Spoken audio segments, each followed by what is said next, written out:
Welcome back to another episode of Pi Brain.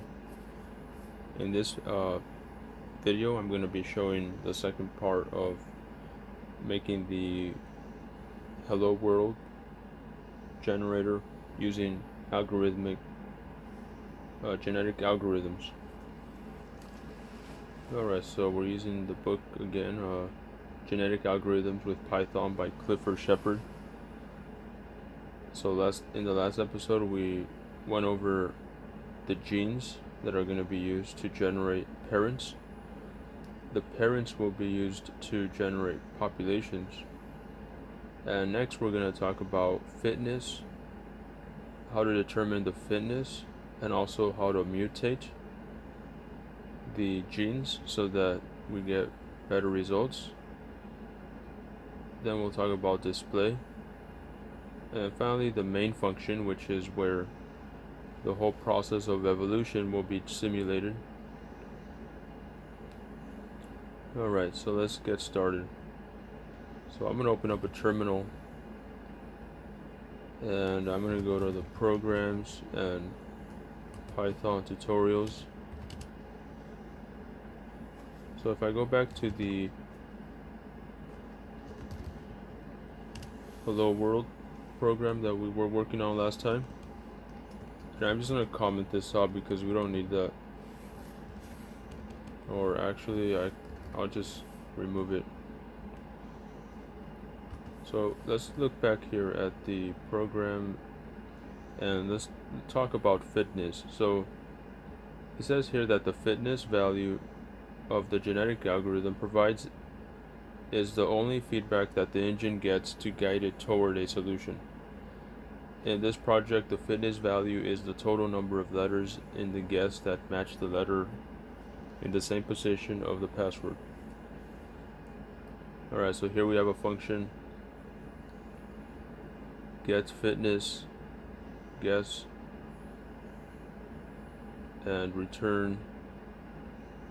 So this function get fitness, you give it a guess, it returns the sum of 1 for expected actual in zip target guess if expected equals actual. Alright, so what does this mean exactly? So we give it a guess. There's going to be a string, and then we return 1 for expected actual in zip target guess if expected equals actual. So I'm going to open up another terminal and let's see if we could kind of make sense of this. So let's see, 1 is going to be sum for expected actual in zip target and guess. Okay, actually, it's better if I just write it out here on the program itself. So we'll define a function here, get fitness. We'll have input as guess. We return the sum of 1 for expected actual in zip target guess if expected equals actual. Okay, so now we have that written out. Next up, we have to mutate. So the next the engine needs a way to produce a new guess by mutating the current one.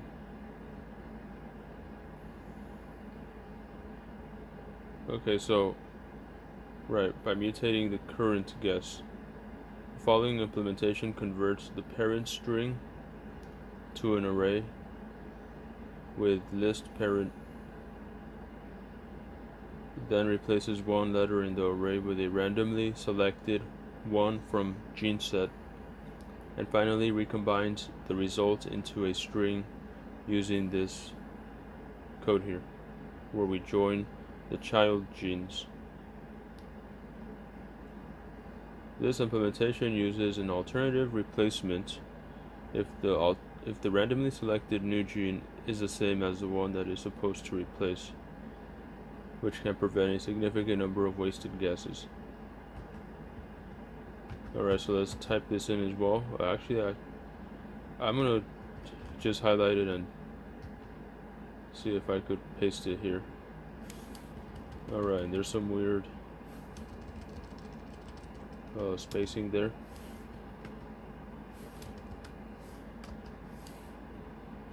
And these other lines have to be indented.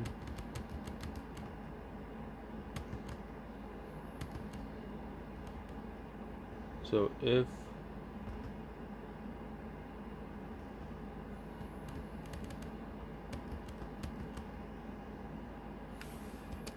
this return has to be here. Alright, so the fitness value, the fitness function, all it's doing is it's generating a fitness value to guide the program towards solution.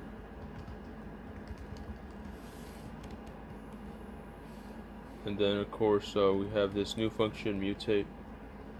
It takes in a parent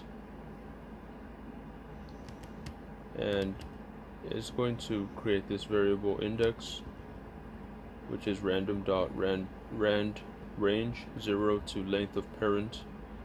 So let's say the parent had 15 characters. So now this would be random. We're going to select a random value between 0 and 15. Now the child genes is a new variable. It's the list of parents. So we take the parent and we're going to be printing it, but instead of a string, it's going to be a list of strings, where each letter is now an item in a list. Alright, I just want to show this to demonstrate. Let's call the mutate function on a string XYZ, and I also want to print it so we can see the output.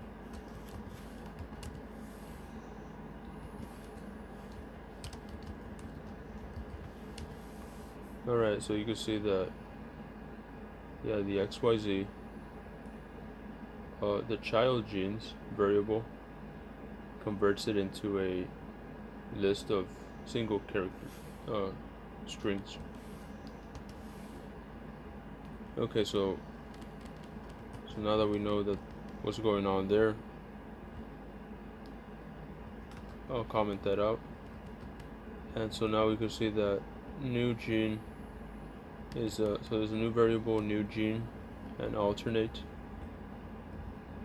That's going to be equal to random.sample gene set 2. So we pick two random characters from the gene set, and we call one of them new gene and the other one alternate. Right, I'm really actually not sure exactly that if I explained that correctly. So I will type in here on Python random sample. So it's always okay to look things up once we want to refresh our memory on this. Okay, so we can see here a example of random.sample. This returns a list that contains any two of the items from a list. Oh, okay. Is it right? So the list was my list. K equals 2. So that's going to be 2 items from the list that are picked. It returns a list with a randomly selection of a specified number of items from a sequence. It does not change the original sequence. Okay, is required, the size of the returned list. Okay. Right, so now that we know what that is doing. So yeah, I explained it correctly then. We take gene set, which is this string up here, all the available characters we could add to our genes, and we select two random characters. We call those new gene and alternate. Then the child genes, the index, which was randomly selected up here. The index is alternate. It's going to be alternate if the new gene equals to the child gene index. Otherwise, new gene. And then we return the dot join. So we're going to be returning the gene, the child genes. Okay, so what exactly is this part doing here? So the child genes is the parent. It's basically the parent. It's a list of the parents of its letters.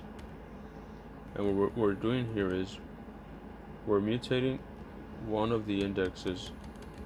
So we're taking a random item from the child gene, which is a random letter, and we're saying, since up here we got this alternate variable, which is a random character, down here we say that this random letter in the child genes is going to be that random generated character if the new gene is equal to the child gene index, we're gonna mutate it. Otherwise, we don't.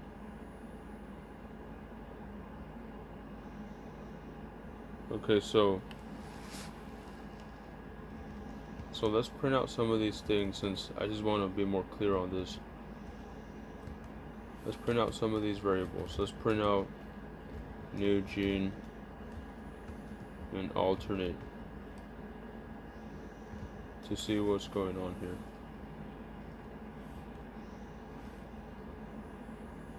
And then let's also print out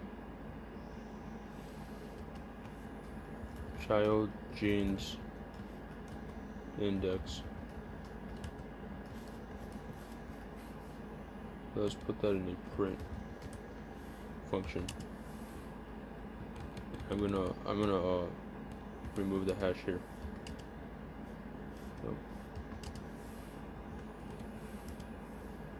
Alright, so we can see that the new gene was C, character C. The alternate is character capital B. The child, let me get the, alright, so the child genes index is Y.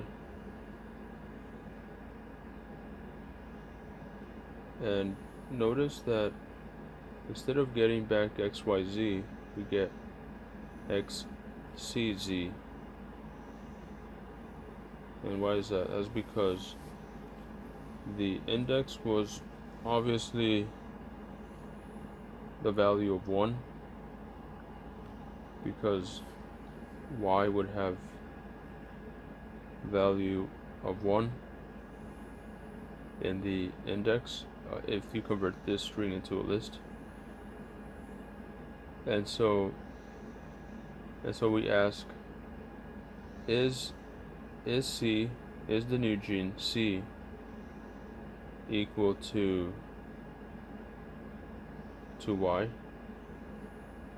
No, they're not. Thus, child genes index, which is going to be this middle character, it's going to equal the new gene, which is lowercase c. So basically, we're mutating the child genes. We're mutating the parent to create the child genes. I hope that makes sense. And maybe if I give it another example, this will allow you to make sense of it. Let's say that I also want to print out the index. So I'll put the print here, print function. Okay, instead of XYZ, I'll add on to it ABC.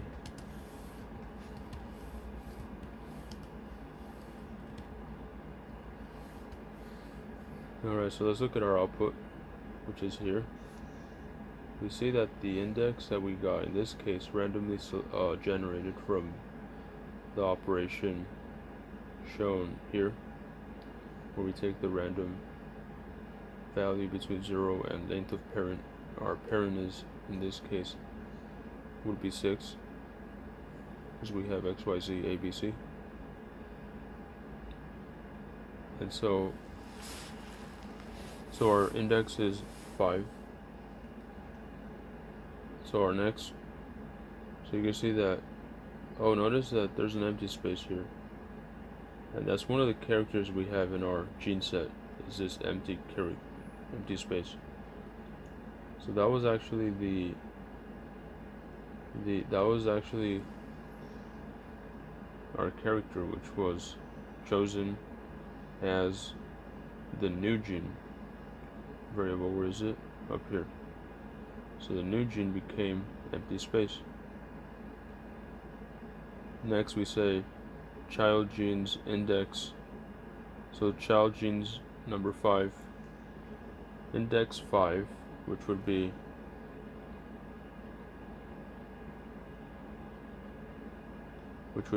so if we said X, Y, Z, X is 0, Y is 1, Z is 2, A has index of 3, B has index of 4, and C has an index of 5. Right, did I get that right? 0, 1, 2, 3, 4, 5, yeah. So index 5 is the very last character, which is C. So we ask, in this part of the code, this if statement, we ask, does C equal, so does C equal the empty space right here? If a new gene, which is empty space, equals the child gene index, which is letter C, does empty space equal letter C? No, they do not. So else the child gene index number 5 is going to be equal to the new gene, which is empty space. Thus you can see that our output X, Y, Z, A, B actually, so it used to be X, Y, Z, A, B, C, but that C has now been swapped with the new gene, which is empty space. And then we are returned the list of child genes as a single string, and so we use a dot join. Alright, so that is how we, so I don't want to make this video too long, and so now we see how we could get our fitness function, which gives a score of how close we are to the target, and we also saw how to mutate the child, or mutate the parent to create a child. Alright, I hope you liked the video, and make sure you give it a like and subscribe if you're interested in learning more about genetic algorithms in Python. Thanks for watching.